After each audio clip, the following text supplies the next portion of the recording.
warahmatullahi wabarakatuh. Sedulur Suara Merdeka, kembali lagi kami Suara Merdeka TV Biru Banyumas bersama saya Rian Rahman dan rekan saya Agus Wahyudi kembali menyapa di rubrik Ngileng, ya, membedah masalah, memberi pencerah. Nah, untuk Ngileng kali ini temanya peran DPRD dalam mengawal pembangunan dan menjawab tantangan di Kabupaten Purbalingga. Telah bersama kita ada Ketua DPRD Kabupaten Purbalingga, Bapak HR Bambang Irawan SHSOS MM, panjang banget Pak Ketua.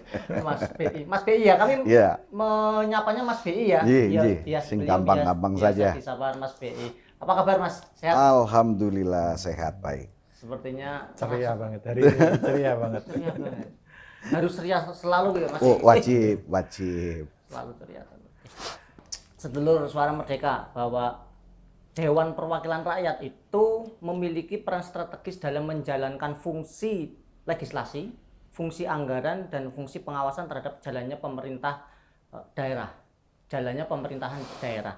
Nah, di tengah dinamika pembangunan di Kabupaten Purbalingga ini, DPRD itu diharapkan mampu menjadi mitra kritis sekaligus konstruktif, nah, bagi pemerintah Kabupaten Purbalingga dalam mewujudkan kesejahteraan masyarakat. Nah, berkaitan dengan itu Pak Ketua, kita langsung ke, saya bawa contekan ini nggak apa-apa nih Pak Ketua ya. Oke. Sebelum ke pertanyaan, saya pingin ini dulu Pak Ketua, bisa disampaikan perjalanan karir politik Mas BI itu seperti apa sih Mas? Matur nuwun Mas Rian, matur nuwun Mas. Assalamualaikum warahmatullahi wabarakatuh. Waalaikumsalam warahmatullahi wabarakatuh. Yang pertama tentunya saya matur nuwun sangat ini Mas Rian. Saya diberikan kesempatan untuk bergabung dengan teman-teman Suara Merdeka dalam podcast kali ini. Ini tentunya menjadi hal yang sangat positif. Walaupun saya juga mikir harus ditakoni apa ya gitu, tapi insya Allah ngalir sajalah. Oke. Dan berikutnya kaitan dengan Mas Rian yang tadi tanyakan ke diri saya. Saya cukup panjang Mas perjalanan politik saya. Diawali dari tahun 2004 kalau nggak salah. Saya pertama kali terjun ke politik sebagai pengurus partai waktu itu. Levelnya itu sekretaris ranting lah. Jadi sekretaris di tingkat desa. Itu tidak kurang dari 2 tahun saya di situ. Setelah itu saya diberikan kepercayaan untuk menjadi ketua PAC. Kalau sekarang ini kayak macam camate partai lah. Jadi di tingkat kecamatan, kebetulan kecamatan Bojongsari. Dan dari awal saya menjadi ketua PAC itulah saya tergerak untuk mencalonkan diri. Jadi pertama kali saya nyalon dewan itu 2009. 2009 saya bismillah meniati diri saya untuk mencalonkan diri dan alhamdulillah terpilih. Dan sampai dengan hari ini saya alhamdulillah masih dipercaya menjadi ketua DPC partai tingkat kabupaten dan ini kali keempat. Ini periode keempat. Jadi kalau bahasa saya ke teman-teman, saya tulis kelas papat Mas. Kelas papat di DPRD Kabupaten Purbalingga dan saya dipercaya menjadi ketua DPRD ini periode kedua. Jadi ini gambaran perjalanan saya yang tidak cukup sedikit waktunya dengan segala suka dan duka, tetapi apapun pembentukan karakter dalam sebuah pertempuran ini yang menjadikan alhamdulillah diri saya bisa duduk di sini. Kayak gitu Mas Rian. Belum tamat ya Pak? Waduh, perjalanan masih panjang. Kan baru kelas 4. Kalau SD berarti kan 2 tahun lagi. 2 periode lagi. Mas BI, Ya. ini bisa dijelaskan nggak sebenarnya fungsi, tugas dan fungsi utama DPRD Kabupaten Purbalingga secara singkat aja? Jadi sebenarnya ini seluruh Indonesia Raya, khususnya DPRD itu sama. kita cuma ada fungsi yang melekat itu trifungsi. Yang pertama tentunya fungsi budgeting, bagaimana kita sama-sama menganggarkan dengan pemerintah daerah, dalam hal ini adalah bupati, untuk menentukan kebijakan-kebijakan politik yang tentunya berafiliasi kepada kepentingan masyarakat. Yang kedua, fungsi legislasi. Fungsi legislasi itu adalah bagaimana dewan-dewan yang ada di wilayah ini bisa memproduk hukum bersama juga dengan bupati untuk membuat sebuah regulasi-regulasi yang sekiranya bisa sifatnya mengatur, tetapi juga tetap kita pro rakyat. Dan yang berikutnya adalah fungsi pengawasan. Fungsi pengawasan itu kita bukan lebih ke sisi objek fisiknya, tidak. Tetapi pengawasan dari kebijakan yang diambil eksekutif untuk dipastikan ini sudah clear belum, sesuai dengan tadi fungsi budgetingnya, anggarannya memang sudah tepat sasaran apa belum, terus legislasinya ini tidak melanggar aturan apa enggak. Jadi sebetulnya seperti itulah, gambarannya seperti itu. Umum ini DPRD seluruh Indonesia saya pikir sama. Dari 3 fungsi itu Mas BI, Yang paling punya chemistry kuat di teman-teman DPRD termasuk Mas BI itu di fungsi yang mana itu kira-kira? Jadi kalau bercerita itu tetap babonnya ada di anggaran. Di anggaran. Babonnya ada di anggaran. Karena apapun anggaran ini yang nanti akan menggerakkan roda sekaligus arah kebijakan pembangunan ke depan untuk Purbalingga khususnya. Jadi ini PR besar, apalagi menghadapi Purbalingga yang efektif bukan daerah yang mumpuni dalam pendapatan asli daerah. Kita sangat bergantung dengan pemerintah pusat. Jadi contohnya sekarang saja, kita APBD-nya 1,1 sekian, hampir 1,2 triliun, tetapi kemampuan anggaran kita, pendapatan asli daerah itu baru 460, Mas. Jadi masih sangat jauh, sangat jauh. Di sisi lain, kita pasti akan mensupport bagaimana anggaran pendapatan daerah ini naik, tetapi sisi lain kita harus memperhatikan jangan sampai kenaikan PAD ini membebani masyarakat. Contohnya retribusi dan lain sebagainya, pajak dan lain sebagainya lah. Ini yang memang tidak mudah di saat kita menentukan satu sisi bagaimana pendapatan asli daerah meningkat, tetapi sisi lain bagaimana masyarakat tidak menjadi objek untuk dibebani dengan anggaran itu. Jadi banyak sudah sebetulnya solusi pemerintah yang akan dan sedang dijalankan. Salah satunya adalah pro investasi. Terus berikutnya adalah sisi pariwisata, UMKM dan lain sebagainya, banyak sebetulnya. Tinggal kekuatan kita untuk mendorong sama-sama biar uang negara ini jatuh tepat sasaran. Jangan sampai kita memberikan sebuah kail, tetapi ternyata di situ kolam yang tidak ada isi ikannya gitu. Jadi ini yang menjadi dinamika seringnya di lembaga kita seperti itu. Berarti kalau yang fungsi legislasi dan pengawasan itu artinya pada posisi pelengkap atau mungkin malah justru ini juga posisi strategis, Mas B? Menurut kami 3 fungsi ini tidak bisa lepas. 3 fungsi ini tidak bisa lepas. Yang pertama, fungsi pengawasan contohnya. Jangan sampai yang sudah kita sepakati bersama di APBD ini, ternyata pada tata laksananya ini tidak sesuai dengan kesepakatan yang awal ini. Jadi pengawasan ini memang menurut kami menjadi sangat penting untuk memastikan bahwa kebijakan-kebijakan yang sudah diambil oleh pemerintah ini memang berpihak kepada masyarakat dan masyarakat bisa menerima manfaat itu dengan baik gitu. Terus berikutnya fungsi legislasinya, kita wajib mensupport fungsi legislasi itu untuk memastikan bahwa kebijakan ini tidak nabrak dengan regulasi-regulasi yang ada. Karena ngeri juga ini di saat kebijakan itu dijalankan tetapi ternyata melanggar aturan. Iya, betul. Otomatis ini kontraproduktif lah di situ. Jadi semuanya dari trifungsi itu saling berkaitan satu dengan yang lain. Iya. Tapi bukan dalam mengatur pengawasannya itu gimana? Jadi gini, pengawasan kita ini beda dengan pengawasan yang ada. Contohnya gini lah, paling gampang masyarakat nonton ini proyek. Jadi bukan dewan turun ini bawa meteran, terus nyodok, ini nggak sesuai, terus pihak ketiganya dimarahin. Oh bukan begitu. Tetapi mestinya lembaga ini dalam menjalankan fungsi pengawasan, ini justru harus bergandeng tangan dengan orang yang bohirnya.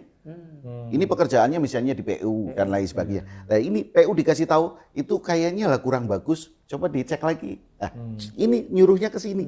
Karena tidak ada hubungannya kami dengan pihak ketiga. Tidak ada. Lah, harapan kami dengan kita melakukan sebuah pengawasan-pengawasan ini, mereka dari konsultan pengawas, dari yang dinas yang mengawasi ini terbantu dengan adanya kita melakukan kegiatan-kegiatan pengawasan di masyarakat ataupun di pekerjaan-pekerjaan yang ada. Jadi tentunya harapan kami dengan duit sing mung-mungan itu janganlah sampai kita sudah membuat sebuah kebijakan tapi akhirnya hasilnya tidak maksimal. Itu ya eman-eman lah. Eman-eman ya. Jadi ada intinya tadi ada sinergi antara legislatif dan eksekutif dalam menjalankan itu ya kebijakan-kebijakan itu. Wajib, Mas. Wajib. Kalau enggak nanti enggak kondusif nanti. Nah, misalnya gini, Mas. Terutama fungsi pengawasan ya. Iya. Terutama kan bagaimana di tingkat eksekutif di OPD atau dinas itu agar dia benar-benar apa yang dia kasih masukan oleh teman-teman DPRD, hasil penyerapannya aspirasi teman-teman DPRD itu eksekutif itu ketika melakukan tindak lanjut pada pelaksanaan kegiatan itu misalnya fisik itu juga benar-benar apa yang diarahkan teman-teman dewan itu cara mengukurnya itu gimana? Oh, iya. Jadi yang pertama gini, fungsi aspirasi di luar dari trifungsi itu sebetulnya kita mendengarkan masukan dari masyarakat. Apa yang dibutuhkan di wilayah-wilayah atau di masyarakat itu, terus kita masukkan di dalam badan anggaran. Di dalam badan anggaran kita support di situ, tetapi dengan regulasi yang terbaru ini harus usulan itu sudah masuk SIPD. Jadi harus sudah cengkorongannya sudah masuk dulu. Jadi nggak kayak zaman mungkin 15 tahun yang lalu, hari ini kepengin A, besok hari sudah kita jalankan. Sekarang nggak bisa. Ya. Itu semua harus terencana dengan usulan-usulan yang real ada. Minimal ada di musrenbang muncul lah, minimal itu. Terus berikutnya kaitan dengan fungsi pengawasan tadi, bagaimana eksekutif ini bisa menjalankan betul fungsi pengawasan sesuai dengan masukan dari DPRD. Kita ini ada beberapa mekanisme, salah satunya rapat dengan OPD, komisi yang terkait. Kita ada 4 komisi, Mas. Komisi 1 bidang pemerintahan, komisi 2 bidang keuangan, komisi 3 bidang pendidikan, komisi 4 bidang infrastruktur. Tetapi 4 komisinya sekarang ini masing-masing infrastruktur juga bisa ada di dalamnya. Contohnya pembangunan ke balai desa. Contohnya apa yang berkaitan dengan desa itu ada di komisi 1. Kalau dulu saya pernah mengalami semua infrastruktur ada di komisi 4. Sekarang pendidikan, contohnya komisi yang ada di komisi 3 nih. Penambahan ruang kelas baru dan lain sebagainya. Ini sudah melekat di komisi 3.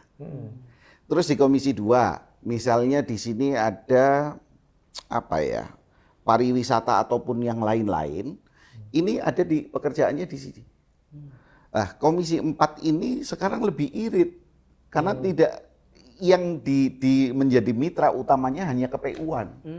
Kalau dulu kan pekerjaan mesti di PU, kalau sekarang enggak. Ya.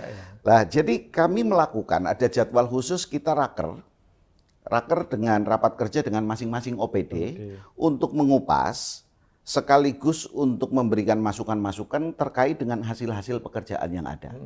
Dan setelah itu dilakukan, tentunya dalam progres berikutnya ada mungkin capaian kerja 50%, 70-50% sampai dengan PHO yang 100% itu kita datangkan ke situ.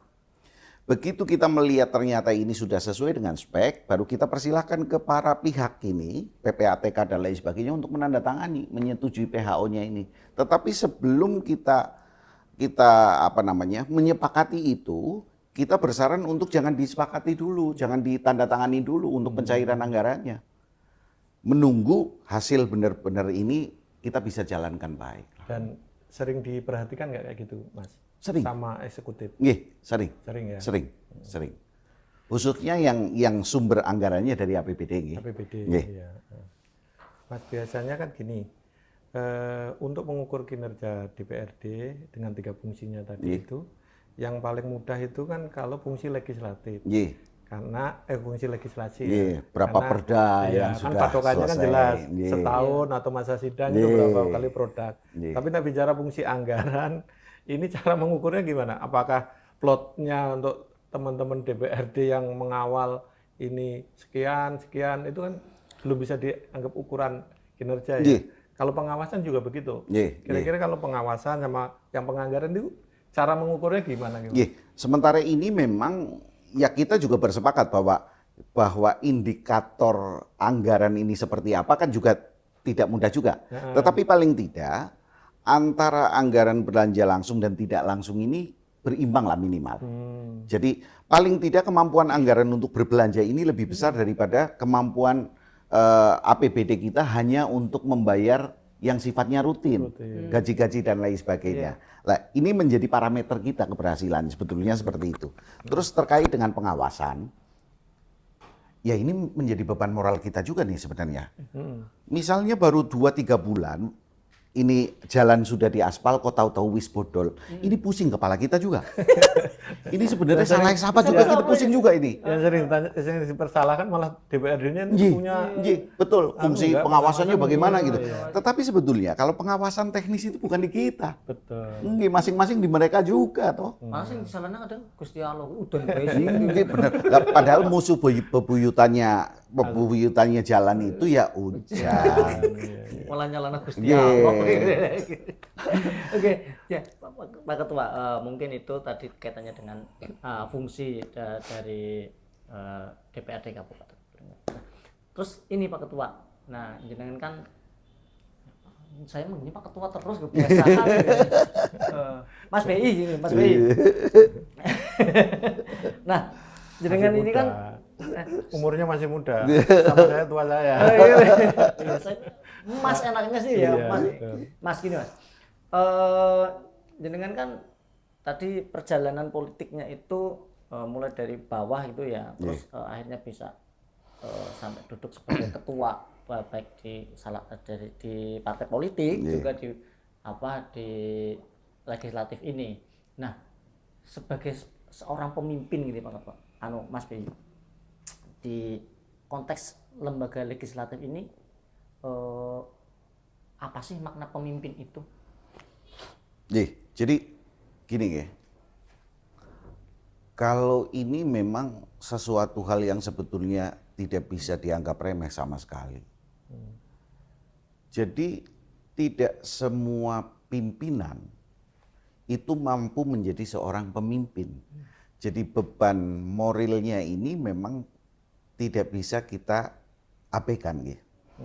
Terkait dengan kami nih, saya sendiri khususnya dalam kapasitas selaku ketua tentunya mempunyai beban tanggung jawab menjadi seorang pimpinan yang mudah-mudahan pada saatnya ini saya layak disebut seorang pemimpin. Jadi tugas utama kami tentunya memastikan jalannya lembaga ini bisa baik. Pertama yang menjadi patokan kita adalah kita punya Undang-Undang 23 2014 tentang pemerintahan daerah. Kita juga punya Tatip DPRD, kita juga punya Renja DPRD, dan semua itu kami harus memastikan kegiatan-kegiatan ini berjalan dalam rangka mensupport pemerintah untuk bisa melakukan sebuah action yang tentunya manfaatnya bisa dirasakan masyarakat. Terus berikutnya fungsi yang tidak kalah entengnya. Jadi ini super berat, betul. Super berat ya. Karena apapun kita bertanggung jawab secara moral ke masyarakat. Banyak di sini perlakuan memang berbeda antara anggota dengan ketua. Biasanya kalau ketemu masyarakat mau di pasar mau di apa, ini Pak Ketua jalannya ini dan lain sebagainya Oleh karenanya harapannya lebih besar lah ya. Kami harus memastikan bahwa yang menjadi aspirasi masyarakat ini khususnya yang menjadi skala kebutuhan prioritas ini bisa betul-betul terrealisasikan. Kalau tidak, ya salah-salah kami pertama disalahkan masyarakat, yang berikutnya akan berefek pada ekonomi yang menurun. Karena apapun infrastruktur ini sangat berpengaruh dengan pergerakan ekonomi juga. Jadi ini yang menurut kami tidak mudah. Dan kembali lagi kalau cerita di internal nih Mas. Saya menjadi seorang ketua itu di dalamnya ini mayoritas ketua partai bos. Iya, Semuanya iya. ya. Di sini ya. Ini mayoritas ketua-ketua partai. ya. Ini jadi pimpinan-pimpinan partai tertinggi di Kabupaten Purbalingga mayoritas ada di dalam lembaga ini. Jadi mengkoordinir para ketua-ketua partai nggih, dalam kapasitas ketua partai tapi nggih. Yang berbeda Nggih, ideologi, yang beda berbeda warna, perjuangan. nggih, terus berbeda latar belakangnya tentunya. Kalau mimpinya saya pikir sama lah ya untuk Purbalingga lebih baik gitu. Nah, ini yang menjadi kadangan kalau kita tidak lebih bijak. Ini akan menjadi perdebatan yang tidak ada ujungnya. Iya. Karena masing-masing merasa bahwa saya jadi ngaku tuh partaimu kok ngatur aku misalnya semacam itu. Ini kan juga masalah juga. Gitu. Beberapa kali terjadi seperti itu. Ini. Tapi Kan alhamdulillah minimal selama dua- periode kami tidak lah. 2 kali kepemimpinan jadi ketua dewan, minimal kan ada pengalaman mengelola itu ya Mas. Nggih. Kira-kira mungkin ada strategi apa ada kiat khusus dalam mengelola itu tadi, beragam warna, beragam kepentingan, beragam keinginan itu gimana di DPRD? Komunikasi. Komunikasi. Apa tiap hari harus Ngobrol, telepon-teleponan iya. terus? Oh, enggak. Enggak. Tetapi lebih ke komunikasi yang lebih berkualitas. Daripada komunikasi yang intensitasnya tinggi tetapi tidak ada isi. Tetapi apapun bonding ini memang harus kita ciptakan. Kedekatan kita dengan teman-teman secara personal memang ya harus kita ciptakan. Jadi paling tidak ya minimal wong Purbalingga narikuh pakai weh lah begitu. Sing kudune arep kayak gitu terus akhirnya begitu lihat kayak gini, lah ya wis lah ora apa-apa lah gitu misalnya semacam itu. Untuk menghindarkan dari ego-ego politik atau kepentingan-kepentingan sifatnya sektoral kayak gitu, gimana Mas caranya mengelola kepemimpinannya Iya. itu? Yang pasti kalau kami selama ini yang kami jalankan, kami lebih memberikan sebuah pemahaman yang rasional ke teman-teman anggota dewan tentang yang pertama misalnya kalau cerita ini kan saya yakin seksinya ini kan ke anggaran nih wis genah. Nah, Kami menyampaikan secara gamblang, secara realistis kemampuan anggaran kita seperti ini loh. Kalau sampai begini nanti berakibat kayak gini loh. Gitu. Tetapi seandainya kita di sini tidak ada, nanti efek kita kayak gini, efek sana begini gitu. Jadi untuk menyelaraskan, untuk berkolaborasi dengan teman-teman termasuk eksekutif ini memang butuh ilmu seni yang tinggi nih. ya. Seni apa Mas? Jadi seni kepemimpinan. Seni Seni kepemimpinannya kepemimpinan, terus nopo namanya komunikasi politik yang baik. Terus ya apapun kita harus menyeimbangkan apa yang menjadi perkataan kita itu harus linear dengan apa yang menjadi perbuatan kita. Ada Jadi istilahnya paling boten nyontoh. power sharing juga nggak Mas? Istilahnya berbagi Kita di sini kekuasaan. tidak. Tidak ya? Boten, selama ini tidak. Ya khususnya di 2 periode yang saya pimpin ini tidak. Saya setuju kalau ini begini, boten. Nggak sampai segitu ya? Enggak. Tidak. Terus sebagai pemimpin Mas, ada nggak sih tokoh panutan jenengan, sosok pemimpin yang ya benar-benar jenengan oke, saya pengen jadi seperti itu ya gitu. Nggih. Kalau saya lepas dari saya salah satu ketua partai terbesar, pemenang pemilu nasional ataupun di sini yang menjadi pemenang pemilu, saya melihat dari beberapa autobiografi yang saya baca karena saya tidak mengalami masa itu, gaya kepemimpinan yang saya idolakan ya Bung Karno. Bung Karno ya. Marxismenya Nggih, gitu ya. luar biasa. Yang pertama adalah kemampuan beliau memanage segala masalah yang ada di Republik, levelnya kan Republik nih. Iya. Terus berikutnya bagaimana beliau mencontohkan juga di saat salah satunya adalah rakyat diminta untuk mengurangi beras karena beras waktu itu diekspor. Ini sebuah cerita keren. Masyarakat berdemo, masyarakat dikasih masuk di istana presiden untuk melihat di dapur, ternyata presiden juga makannya nasi jagung. Jadi selaras antara perkataan dengan perbuatan ini yang menurut kami luar biasa. Dan seorang Soekarno yang saya baca dari beberapa referensi itu, beliau ini orang yang sangat cinta dengan tanah air. Jadi menurut kami, kalau semua level pemimpin yang ada di Indonesia, khususnya Purbalingga itu cinta dengan Purbalingganya, saya yakin semua akan clear kok. Semua akan clear. Jadi ego personal ini pasti akan minggir dengan sendirinya. Karena lebih utama, nyong ya kepriwesaran Purbalingga maju, Purbalingga maju, Purbalingga maju. Kalau tokoh lokal, kalau nggak salah kan Mas BI ini masih ada apa ya, keturunan dari pendiri Purbalingga juga. Apakah menjadi panutan juga leluhur Purbalingga ini? Kalau secara personal tentunya iya Mas, sangat. Yang pertama, saya sangat menyadari bahwa leluhur kami membangun Purbalingga ini bukan dengan gratisan, pasti susah payah. Pasti beliau bersusah payah untuk mewujudkan barang yang belum ada menjadi ada, dan setelah ada menjadi berdiri. Dan dari sisi personal saya, tentunya saya juga orang kepengen gawe wirang leluhur saya. Jadi di saat saya lagi diberikan kesempatan seperti sekarang ini, tentunya minimal leluhur saya yang udah semare itu tersenyum. Karena nonton anak keturunannya waras, udah gitu aja. Kalau boleh tahu ini mungkin ada juga apa dari masyarakat yang belum tahu leluhur jenengan itu siapa sih? Mungkin ada yang belum tahu, mungkin ada yang belum tahu. Jadi kalau diruntut dari leluhur, tentunya yang tersepuh di sini Eyang Arsantaka. Arsantaka. Terus yang berikutnya yang terdekat dengan kami itu Eyang Dipokusumo V. Itu bupati ke-7 kalau nggak salah.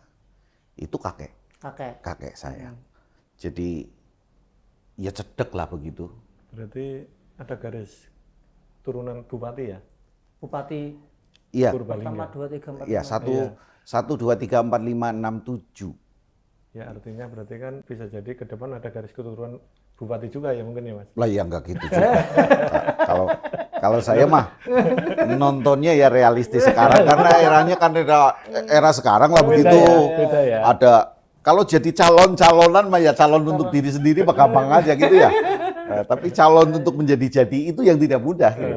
Alamnya beda lah ya sekarang ya. Kalau saya menikmati apa yang sekarang saya hadapi, apa yang sekarang menjadi tanggung jawab saya, ya itu yang akan saya jalani. Masalah nanti itu urusan nanti aja. Ya. Kalau ini Mas, sebagai pemimpin untuk teman-teman pemuda nih, kita kan masih muda nih ya, Oh, siap. masih muda ya, Siap. masih kepala 4. Jokesnya udah jokes bapak-bapak tapi. Nah, untuk teman-teman pemuda ini nanti apa sih pesan-pesan mereka ketika mereka mau mau masuk terjun ke dunia politik, kemudian mereka bisa suatu saat bisa jadi pemimpin seperti itu. Jadi utamanya, khususnya adik-adik saya, anak-anak saya mungkin, jangan pernah fobia dengan politik. Jangan pernah alergi dengan politik. Karena sadarilah Indonesia Raya yang benderanya merah putih ini, ternyata pilar demokrasi ada di partai politik. Semua yang masuk yang menjadi pemimpin-pemimpin di negeri ini mayoritas partai politik. Walaupun di situ jalur independen juga ada. Jadi jangan melihat sisi politik ini dari sisi yang tidak baik saja. Karena saya meyakini tujuan politik ini baik. Seandainya terjadi kekeliruan ataupun hal yang kurang baik ini personal saja. Jadi saya berharap bahwa anak-anak kita, adik-adik kita ini harus melihat secara objektif, jangan dari satu sudut pandang saja. Dan apapun yang saya imani sampai dengan hari ini bahwa Purbalingga, Indonesia ke depan ini adalah milik anak-anak yang sekarang masih muda. Dan Purbalingga membuktikan ya. Oh iya. Ketua DPRD-nya masih muda. Kemarin Bupati, wakil bupatinya tiga-tiga diundang Mas Itu loh, Mas. betul. Mas Bupati, Mas Wabub, Mas Ketua Dewan. Jadi tidak ada hal yang tidak mungkin. Tetapi semuanya harus diupayakan dengan baik. Jadi saya malah lebih berpesan bahwa mulai sekarang bekali dengan ilmu-ilmu yang positif. Ilmu tentang pemerintahan, ilmu tentang politik, ilmu tentang komunikasi, ilmu tentang sosio. Terus bagaimana kita bisa sense of crisis kita semakin baik gitu. Karena tentunya untuk bisa berbuat lebih ini kita butuh apa? Naungan nih, kita butuh rumah. Mungkin kalau saya tidak menjadi ketua DPRD, saya tidak bisa berbuat lebih banyak karena kemampuan kami terbatas. Sama dengan bupati. Kalau tidak jadi bupati, ya mungkin saja nggak bisa apa-apa. Ya paling mengikuti yang normal-normal secara personal. Lah sekarang sadar tidak sadar, 1,2 triliun itu kan bukan duit kami, tetapi dijelembrengaken dengan semua kebutuhan yang ada. Coba kalau nggak jadi apa-apa. Betul. Kan nggak bisa berkontribusi seperti itu. Itu loh. Jadi menurut kami kalau apalagi Nuwun Sewu dengan pemikiran-pemikiran anak muda sekarang yang lebih kritis, lebih pintar-pintar, saya pikir gunakan kepintaran itu untuk melakukan hal-hal yang baik. Mas, ini kan Purbalingga kan pemimpinnya muda-muda. Iya. Jiwa muda itu kan seringkali meledak-ledak. Iya. Padahal dalam kepemimpinan salah satunya kan dibutuhkan kearifan Iya. atau Kedewasaan. kedewasaan dalam berpolitik. Nah, mungkin bagi Mas BI kan udah berpengalaman nih dari proses politik yang panjang dari mulai bawah sampai Iya. sekarang di belum ujung ya Mas, ini sampai Iya. masih ada berapa etapa lagi yang akan dilanjut. Nah, kira-kira di Purbalingga dengan kepemimpinan yang muda semua ini untuk mensinergikan atau mengkolaborasikan antara legislatif sama eksekutif seperti apa Mas dalam satu periode terakhir ini yang Iya. kedua, karena kan yang awal-awal dulu kan berbeda ya. Iya, masih dengan yang lama ini. Iya, jadi alhamdulillah sampai dengan hari ini efektif masih bisa berselaras. Walaupun mungkin dalam perjalanannya ada kerikil-kerikil kecil, ada sesuatu hal yang memang butuh waktu untuk didiskusikan. Tetapi menurut kami yang terpenting dari kepemimpinan yang muda-muda ini, jadi bukan hanya disebut muda tetapi memang muda usia dua-duanya, bupati ataupun wakil bupati. Satu hal yang menjadi pegangan kami sehingga hari ini masih bisa berjalan sebagaimana mestinya, beliau-beliau ini masih bisa diajak komunikasi. Intinya itu. Kunci dari komunikasi ya. Iya. Oke. Jadi Berarti segala internal sesuatu juga. masih bisa kita diskusikan untuk mencari kebaikan bersama. Terus ini Mas, tadi bicara tentang bupati dan wakil bupati, kepemimpinan yang muda ini. Untuk yang periode saat ini kan ada tagline itu satu alus dalane, dua penak ngudene gitu. Nah, kaitannya dengan yang pertama untuk pembangunan infrastruktur itu, terutama jalan itu ya. Nah, bagaimana ini dari DPRD memandang program itu seperti apa dan apa sih yang harus dilakukan oleh DPRD agar program itu bisa berjalan dengan baik? Yeah. Mas Rian, kalau berbicara tentang program alus dalane kepenak modene misalnya, itu saya pikir semua orang yang diberikan kesempatan untuk memimpin wilayah itu menjadi hal prioritas yang harus dilakukan. Jadi saya bersepakat dengan itu. Dan itu sudah menjadi RPJMD karena itu visi misi bupati jadi dimasukkan ke RPJMD. Terkait dengan itu yang sudah kami lakukan, kami meminta kepada eksekutif untuk melakukan survei dan mengukur kondisi wilayah-wilayah yang ada di Kabupaten Purbalingga, 239 desa kelurahan. Di situ terbagi dari mana jalan nasional, mana jalan provinsi, mana jalan kabupaten, mana jalan desa. Untuk diinventarisir tingkat kerusakan masing-masing dan menjadi skala prioritas mana yang harus diutamakan. Itu sudah kami sampaikan.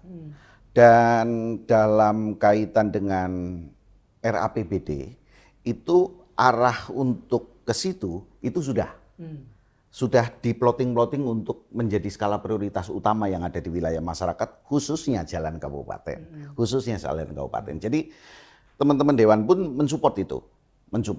Nah, terkait dengan yang satunya, yang kepenak modene, harapan besar kami memang ya ini lagi, generasi-generasi muda ini memang harus belajar betul untuk bisa bersiasat ke depan ini, pondasinya menjadi kuat.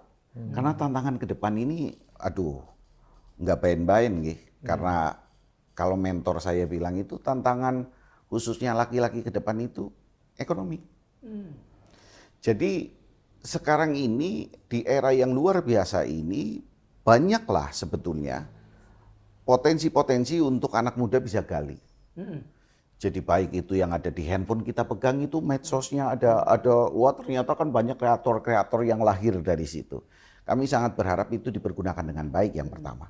Yang berikutnya kami meminta kepada pemerintah daerah untuk memperbanyak pelatihan-pelatihan yang sekiranya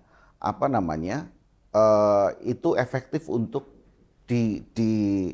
diserap oleh anak-anak muda yang sekarang ini. Harapannya minimal di saat mereka masuk ke dunia usaha itu sudah tidak pakai training-training lagi karena sudah mempunyai kemampuan. Terus kedua, seandainya dia tidak masuk ke dunia usaha, bekerja dalam artian mereka bisa berwirausaha sendiri. Yang sekiranya di sini juga sudah punya basic dulu, basic usaha itu seperti apa dan lain sebagainya. Ini yang kita dorong kepada pemerintah karena harus jujur. Kondisi sekarang ini terakhir ini dengan PMA yang ada di Purbalingga ini cenderung lesu. PHK juga sudah banyak. Karena memang tantangan globalnya luar biasa besar. Artinya PMA itu sebagian udah pada kembali atau hengkang atau tidak melanjutkan atau gimana? Yang ada di Purbalingga sampai dengan hari ini memang mengurangi produksi. Akhirnya konsekuensinya bahwa pengurangan tenaga kerja terjadi cukup banyak di Purbalingga. Dan menurut ceritanya ini memang akibat perang dagang dengan China. China sudah bisa memproduksi rambut sendiri, sudah bisa berproduk rambut sendiri. Jadi bahan baku rambut mereka bisa bikin, terus berproduk juga mereka. Pabriknya ada sendiri. Gitu ya. Dan ya secara otomatis karena kemandirian itu semua serba mesin katanya Mas ya. Semua harus serba mesin. Jadi akhirnya cost produknya kan kecil pasti nggih. Nilai harga jualnya yang ditawarkan pasti lebih rendah daripada yang ada di sini. Ini memang realita. Ini memang realita kondisi yang ada di Purbalingga. Kira-kira eksekutif itu sudah menangkap kondisi itu atau belum? Sampun. Mas. Sudah. Ini kan bisa jadi bom waktu juga ya. Nanti akan muncul pengangguran akhirnya korban PHK kemungkinannya itu. Nggih, sampun. Jadi dari beberapa yang kejadian-kejadian yang ada ini, kita kan juga ada pelatihan di pemerintah daerah itu, termasuk yang untuk dipekerjakan di luar negeri, nggih. Itu juga sudah berapa kali diberangkatkan, ada yang ke Jepang dan lain sebagainya. Dan upaya-upaya yang dilakukan pemerintah juga yang saya tahu dari pemerintah ini juga berkomunikasi dengan masing-masing PMA yang ada di Purbalingga untuk sekiranya tetap bisa survive lah di sini. Karena kalau enggak kasihan juga. Tapi ini luar biasa ada memang. ini belum Mas? Dalam Terobosan yang dilakukan oleh pemerintah daerah sendiri untuk menjawab itu dalam pandangannya teman-teman di Dewan ini? Ya yang kita ketahui ya, yang saya dan kita ketahui semua itu salah satunya pelatihan-pelatihan ini memang sedang diketolkan. Termasuk wisata-wisata desa ini juga lagi diketolkan, termasuk dengan UMKM juga Mas. UMKM juga lagi dikembangkan betul. Ini salah satunya ini untuk menjawab tantangan yang sekarang ada di sekitar ini. Jadi ya dulu kan luar biasa nggih. Kalau cerita dulu era tahun 2000 sampai dengan 2006, itu kita punya perusahaan terbesar sedunia, namanya Boyang gitu kan. Bahkan Purbalingga akhirnya dikenal sebagai daerah industri ya. Industri rambut, Industri.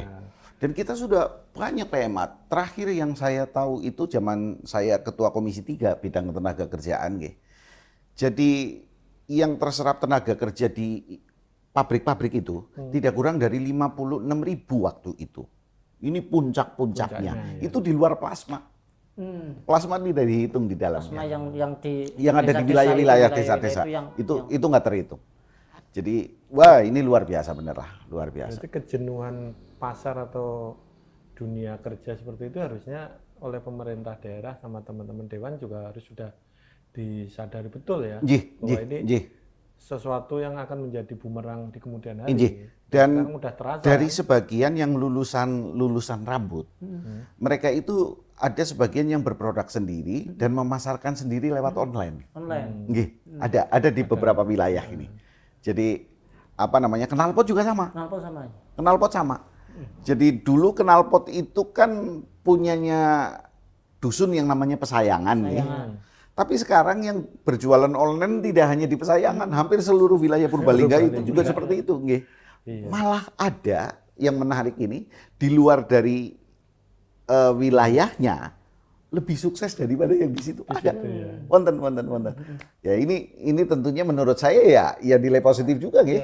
Ini bisa memanfaatkan teknologi dengan baik lah. Ada ikon-ikon baru nggak Mas di Purbalingga? Selain tadi dulu kan Purbalingga terkenalnya ya industri, kenal rambut, terus kedua knalpot, itu kan sangat gitu melegenda ya, mendunia ya. Kemungkinan dengan situasi yang perubahan seperti ini, udah muncul ikon-ikon baru lagi yang mungkin bisa dijual dari Purbalingga. Kalau saya nonton sekarang yang jelas eksis itu wisata-wisata desa, termasuk yang sekarang lagi lagi in. Terus mungkin masyarakat banyak yang FOMO juga kan, naik gunung gitu kan. Di sini kan gunungnya nggak gunung beneran ada bukit, apa itu di wilayah Serang itu rame juga. Rame juga. Oke. Terus Mas, ini boleh minum apa enggak? Ini kan hanya pajangan saja sebenarnya. Saya minum lah. Pajangan. Tadi sudah saya nyari pesenin nasi padang. Nasi yang di sini gitu. Terus ini Mas, kemarin lalu itu ya se-Indonesia itu kan sempat terjadi terjadi aksi gitu ya, masyarakat yang mengkritisi pemerintah, ada yang pajak naik, terus kemarin juga ada yang mengkritisi terutama yang di DPR RI itu ada yang katanya tunjangan itu naik. Nah, kalau di tataran lokal di Purbalingga ini, Mas BI itu menyikapinya seperti apa sih dengan kondisi seperti itu? Atau di Purbalingga ada hal yang juga sama kemarin sempat ada aksi mungkin tapi salah. Jadi saya melihat ini sebuah proses pendewasaan dalam berdemokrasi, khususnya mengemukakan pendapatnya. Jadi di luar dari keprihatinan, kenapa saya menyebut keprihatinan? Tentunya karena kebetulan di beberapa wilayah itu terjadi gerakan yang anarkis. Semestinya harapan kami di saat menyampaikan pendapat ataupun protes dan lain sebagainya, banyak cara-cara yang lebih bijak lagi yang mestinya bisa diambil. Alhamdulillah kemarin Purbalingga kondusif. Walaupun ada terjadi di Polres 46 kalau nggak salah. 46. Tetapi yang menjadi miris diri saya ini banyak pelajar-pelajar baik itu SMA sampai dengan SMP. Jadi ini menjadi konsen kita semuanya. Apa yang menjadi permasalahan tentunya ini menjadi bahan evaluasi kita semuanya. Baik itu yang terjadi di pusat ataupun dimanapun lah. Jadi ternyata saya semakin menyadari integritas itu menjadi sebuah hal yang sangat penting. Sebuah hal yang kita pertontonkan ini harus memperlihatkan rasa empati kita dalam kondisi sekarang ini khususnya.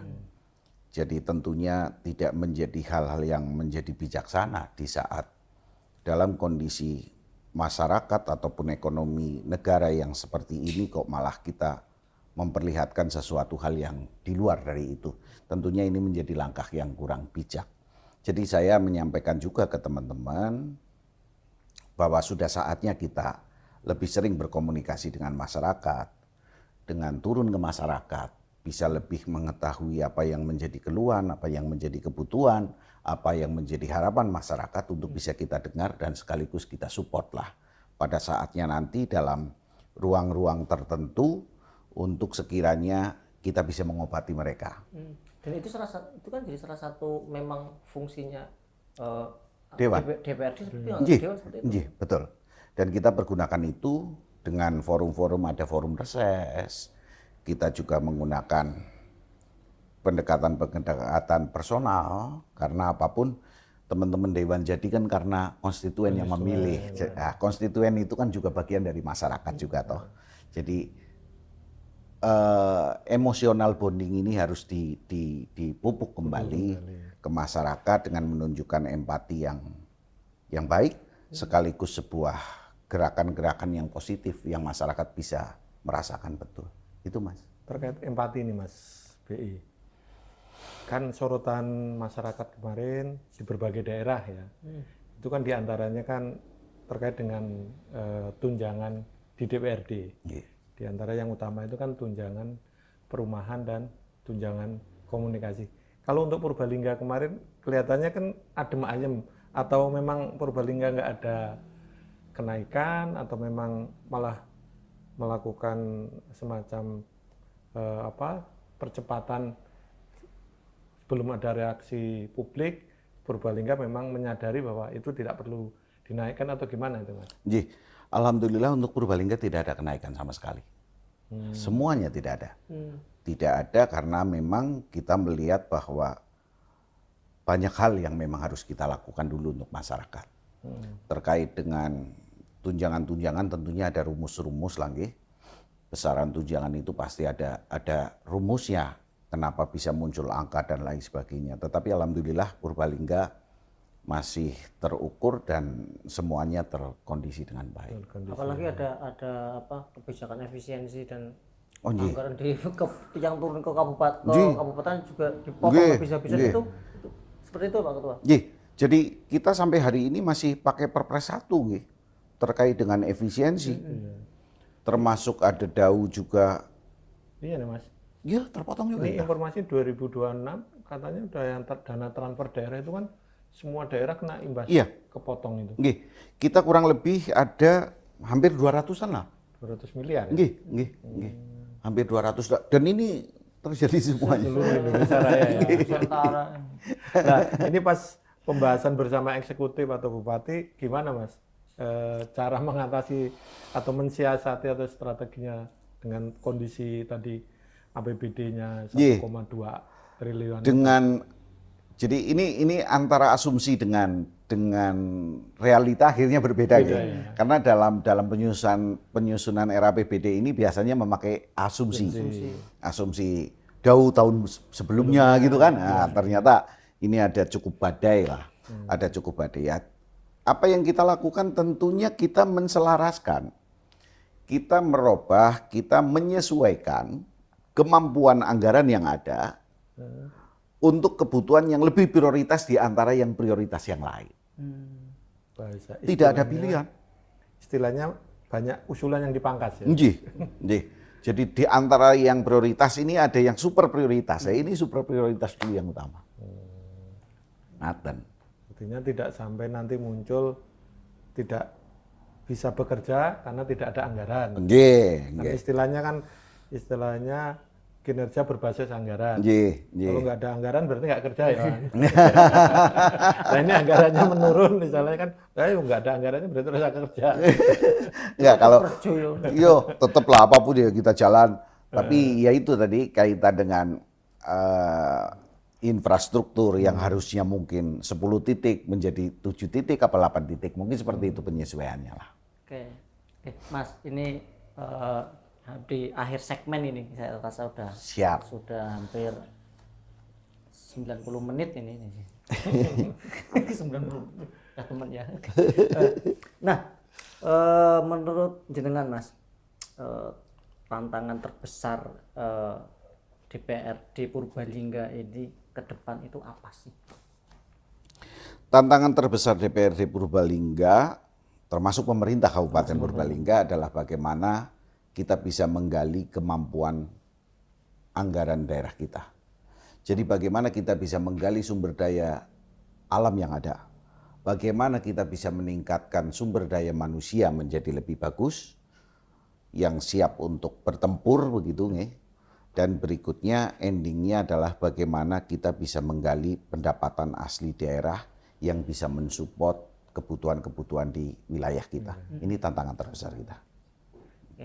Terus ini harapannya jenengan nih untuk masyarakat Purbalingga pada umumnya itu ya dalam mendukung pembangunan di Kabupaten Purbalingga itu seperti apa, terus nanti bagaimana harapan mereka agar bisa kelak mereka menjadi masyarakat yang sejahtera seperti itu. Amin. Oke. Yang pertama tentunya harapan kami untuk masyarakat, pesan kami jaga kesehatan. Karena apapun dari pikiran pun ini berefek pada penurunan kesehatan. Kami sangat paham bahwa kondisi sekarang ini kondisi yang tidak mudah. Tetapi saya yakin atas pertolongan Allah dan semangat kita mengikhtiari semuanya tidak akan menjadi berat. Berikutnya, jangan tambahi masalah-masalah kita ini dengan irisan-irisan yang terlalu lebar. Adanya perpecahan. Beda pendapat ini menjadi hal yang wajar, tetapi jangan sampai lepas seduluran. Jadi menurut kami adalah perseduluran, persaudaraan, kerukunan ini menjadi hal yang utama. Dan terkait dengan kondisi masyarakat kita, saya mengajak semua bergotong royong. Kita bareng-bareng, karena kembali lagi dengan kita bergotong royong, saya pikir hal yang berat akan bisa kita pikul bersama. Dan mulai berpikir positif.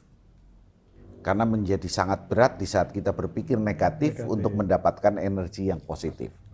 Jadi ini yang saya pesankan kepada masyarakat, dan berikutnya terkait dengan pembangunan-pembangunan yang di masyarakat, di wilayah-wilayah khususnya, kami berupaya yang terbaik untuk masyarakat.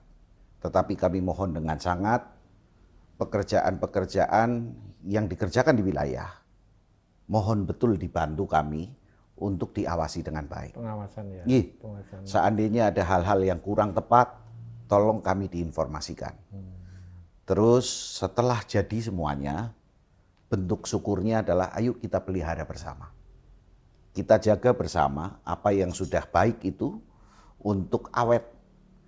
Karena dengan kemampuan anggaran yang kita ini sangat dimungkinkan semua serba bergilir, gantian. Jadi mungkin tahun keberapa baru ketemu lagi yang di situ. Atau sini sudah selesai alus, sana baru alus lagi, sini sudah rusak lagi. Misalnya semacam itulah. Kalau tidak diawasi dengan baik kan begitu Pak. Jadi geser dikit saja, ini wis bodol, ngene apik maning gitu kan. Nah, jadi kalau kita sama-sama dengan masyarakat mengawasi, saya meyakini semua pasti akan lebih berhati-hati lah untuk menjalankan itu. Ngaten Mas Ria? Sehat, kuncinya sehat. Sehat. Ada tambah 2 lagi Mas. Jaga sehat, jaga isi dompet dan isi ATM. Itu kan kunci kesejahteraan. Sana bumbung ini.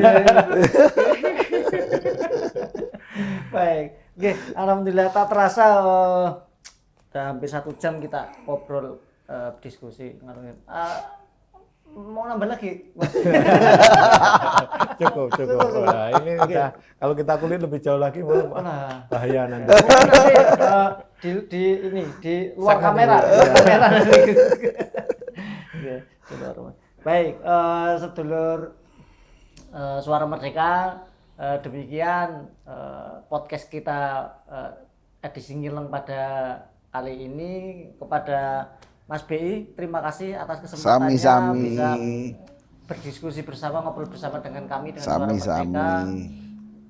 Doa yang terindah untuk panjenengan. Amin. Sehat selalu. Amin. Tambah 2 tadi. Oke, baik. Demikian kita akan bertemu lagi di podcast yang akan datang dengan tema-tema yang lebih menarik lagi. Cukup. Terima kasih. Assalamualaikum warahmatullahi wabarakatuh.